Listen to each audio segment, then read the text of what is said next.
With All-Star voting having officially closed and both starters and reserves being announced, it's become clear that the NBA has officially arrived in the new era, with a new cohort of young stars and talent to carry the league until further notice. And while players like Donovan Mitchell, SGA, and my GOAT, Jalen Brunson, aren't new to the game, their presence, along with the overwhelming push to get younger faces like LaMelo, Evan Mobley, and Wemby into the game, all signal that the changing of the guard that's long been foreshadowed is finally upon us. However, the campaign for new players in the All-Star game hasn't strictly been limited to younger guys, and over in the West, the Clippers have been having one of the more publicized and frankly unexplainable rises in production from veteran two-guard Norman Powell. And his explosive leap has not only resulted in a late career All-Star push, but a likely Most Improved Player award at the age of 31. And while a lot of the discussion has been centered around the hilarious idea that Powell's rise has been purely fueled by a hatred for Paul George, the reality of his situation is far more interesting,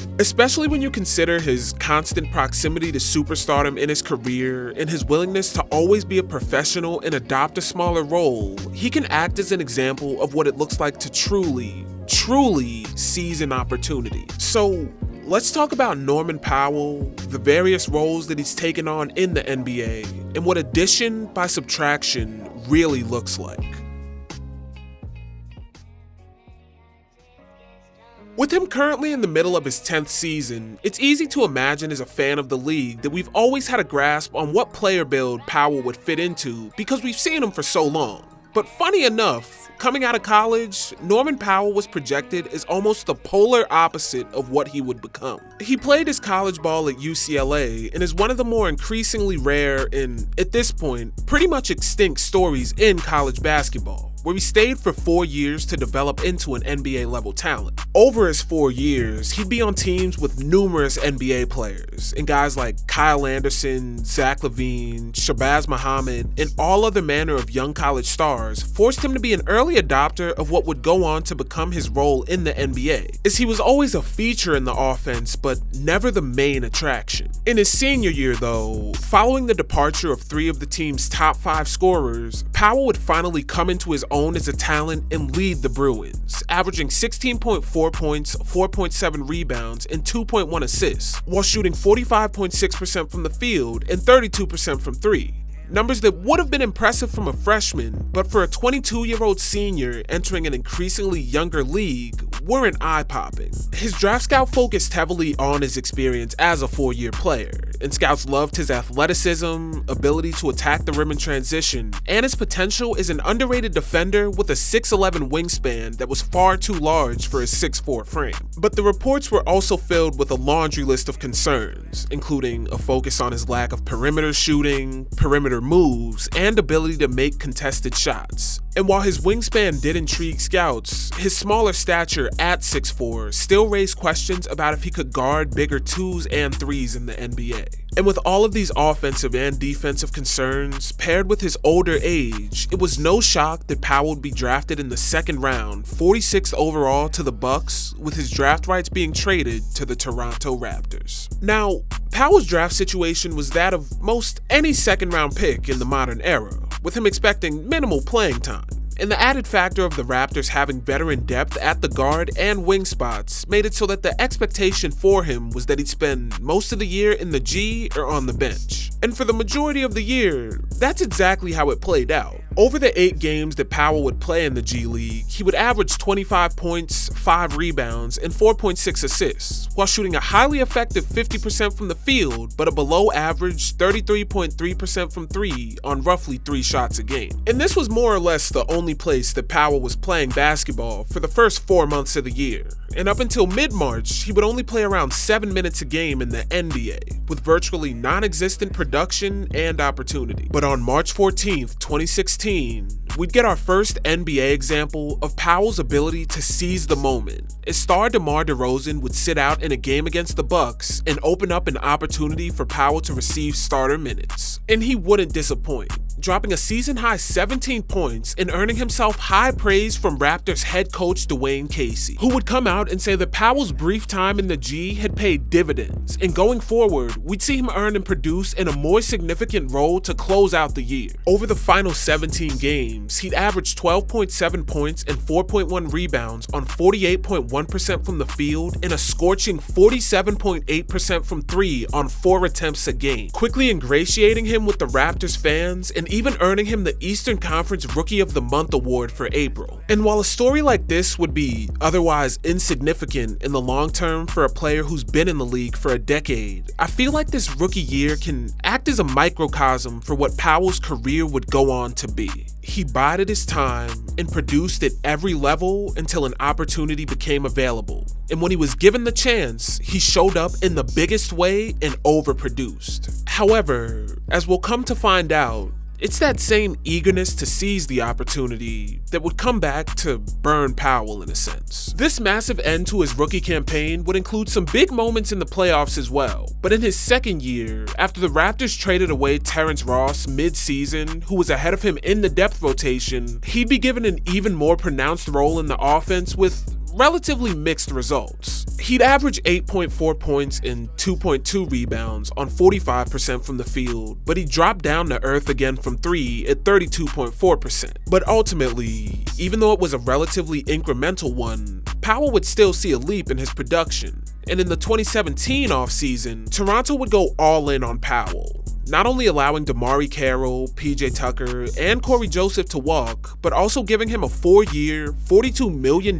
extension to lock him down as part of the Raptors core. But it's here where we'd see a significant drop-off in his production and his ability to contribute to winning with his play style, as he'd begin the season as a starter alongside DeMar and Kyle Lowry, and he'd find that his similarly ball-dominant play style wouldn't jive with both Raptors stars. And he'd average 8.3 points and 2.1 assists, but also 2.1 turnovers on 40.9% from the field and 30.8% from 3. And ultimately, after a hip injury forced him out of the lineup for 4 games, when he returned, his production would fully fall off a cliff, as he'd only average 4.9 points on even worse shooting from the field for the rest of the year. His terrible season would ultimately result in his name being thrown into trade rumors, as the ascension of 3-and-D rookie forward OG Anunoby, paired with the Raptors' desire to get a higher draft pick, all made Powell a far more expendable piece for the team. But despite his horrible production,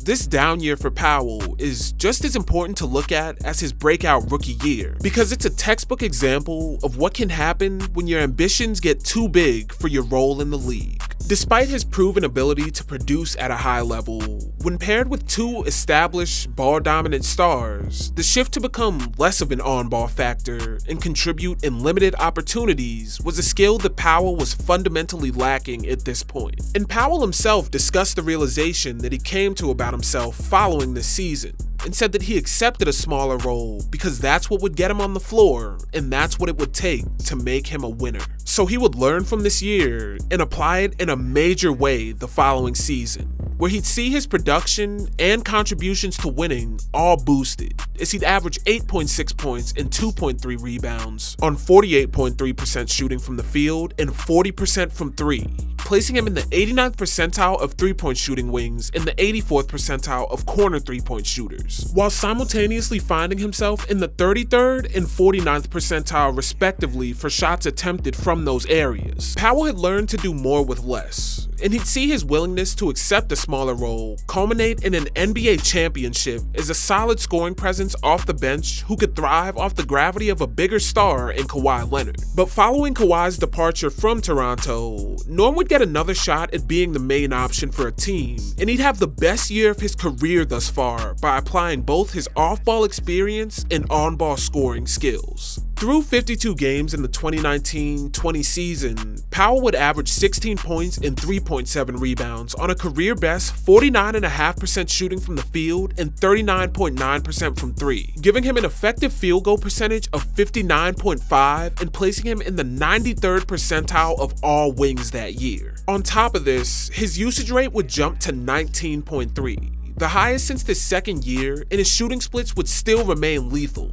And as a whole, this season silently proved Powell's viability as a high-volume scoring option, even if his numbers weren't that eye-popping. And Powell would build on this play through the first 42 games of the 2020-21 season, averaging 19.6 points and 3 rebounds on nearly 50% from the field and 44% from 3 on 6.4 attempts a game, leaning even more into that on-ball star scoring role and producing at an even higher level. And his leap would ultimately lead to him being traded in March of 2021 to the Portland Trail Blazers, marking the end of his Raptors tenure, but also the beginning of a new opportunity for Powell to prove that he was every bit as good as he said he was. Despite the displacement from his NBA home of 6 seasons, this trade represented Powell getting what he wanted, as Portland wanted him explicitly for his on-ball offensive and defensive versatility, and he'd play solid for them through the end of the regular season, averaging 17 points and 3.3 rebounds over the final 27 games of the year as a starter and giving them solid contributions in the playoffs. And this great start to his Blazers tenure would earn him a 5-year, $90 million extension with the team. And gearing up for the 2021-22 season, Powell discussed how the previous year he was conditioned to defer to Dame and CJ, likely stemming from his experiences in Toronto. But the re-signing from the organization was a sign of faith that they wanted him to be the player that he always knew he could be. And they were making an effort to establish an even larger role for him in the offense, with people citing him as a potential replacement for CJ McCollum. And through the first 40 games of the year, Powell undoubtedly proved that he was capable of producing in this larger role, averaging 18.7 points and 3.3 rebounds on a mind-boggling 45.6% from the field and 40.6% from 3 on 5.7 attempts per game. Powell's leap would come at a crucial time for the Blazers, who were dealing with a hobbled Damian Lillard that would eventually require season-ending surgery, and Norm's production was top of the line and noticed across the league. But on February 22nd, in the midst of yet another breakout year, Powell would be traded to the Clippers, joining the injury-riddled superstar core of Kawhi and PG, and forced into yet another iteration of temporary superstardom. For the remainder of the 21-22 season,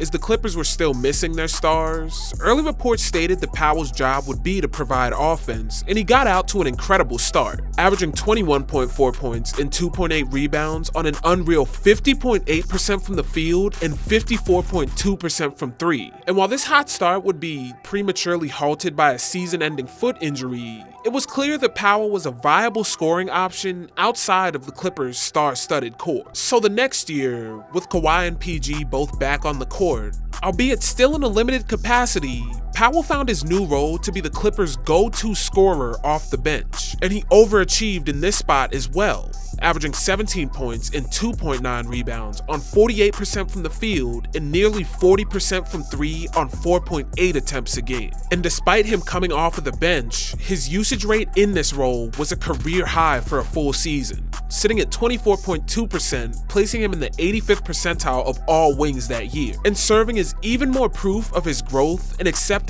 of that offensive burden that he'd struggled to bear years ago in Toronto. This would be the first of 2 consecutive 4th place finishes for Powell in the 6th Man of the Year race, and really underscore his ability to thrive in a minimized bench role, as he'd finished 4th in total points off the bench with 917. And to top it all off, in the playoffs, after Kawhi exited the series with a torn meniscus, in the 3 games he'd start against Phoenix, Powell would average 27.7 points, including a 42-point masterclass in Game 3. And by this point, with yet another incredible year under his belt and league-wide acknowledgement of his talents off the bench, you'd assume that Norm would finally get a prolonged shot at a larger role, especially with the Clippers already having 3 ball-dominant all-stars on the team. However, right at the beginning of the 2023-24 season, the Clippers would end up acquiring James Harden, pushing the number of all-stars and egos on this team to 4, and drastically impacting Norm's production, but somehow further allowing his professionalism and efficiency to shine. Though his numbers would drop to 13.9 points and 2.6 rebounds a game, Powell had top-of-the-league efficiency at 48.6% shooting from the field and 43.5% from 3 on 5.1 shots a game. And that's not the only incredible part, because Powell's Powell's touches this year would drop all the way down from the 35.9 that he was averaging the previous year to only 27.3, which was his lowest since his time with the Raptors. There's an argument to be made that this is what the peak of professionalism looks like for a role player in the league. Even as constant injuries, disappointment, and locker room dissonance dominated the media coverage of the Clips, Powell was able to find and thrive in a minimized role. But as we all know, this season would end in a disappointing first-round loss to the Mavs, with the unceremonious departure of Russell Westbrook and Paul George, leading to far lower expectations for the Clippers in the 2024-25 season. But through the first half of this season, Powell's been doing as he's always done and seizing the opportunity to become a temporary star for LA. He's not only been averaging a career-high 24 points a game, but simultaneously done so on inhuman efficiency, shooting 49.4% from the field and 43.5% from three on 8 attempts a game, placing him in the 95th percentile of all three-point shooting wings, 96th percentile of corner shooting wings, and giving him an effective field goal percentage of 60.1, which places him in the 91st percentile of all wings. And Powell's been able to produce at this level while receiving more touches and on-ball actions than ever before, sitting at a 25% usage rate, which places him in the 94th percentile with a career-high 46.2 touches a game. And while this level of production and window of opportunity for Powell is certainly unprecedented for him, the story of his emergence this year is one that's followed him through the entirety of his career. Powell may very well be the greatest opportunist in league history. And understand that while the word may have a negative connotation, the ability to adapt to a role and sacrifice for the team while always being ready to step up and seize the moment when it presents itself is one of the most admirable traits in all of basketball. From the time he was in college, all the way through his years in Toronto, Portland, and up until last year for LA, he was constantly viewed as a great player, but one who had to understand and accept that minimized role for the betterment of the team. But whether it was through trades, injuries, or simple load management, when an opportunity for him to embrace the role of a star arose, he took it and thrived in it. So despite how funny it may be, the phrase addition by subtraction shouldn't just be taken as some slight jab at Paul George, because it's the defining statement of Norman Powell's career. So for those Clippers fans out there, you guys have an absolute gem in LA right now. And the whole league is bearing witness to the true power of addition by subtraction. But with all that being said, that's going to do it for this one. Hopefully you enjoyed, and hopefully I can catch you in the next one.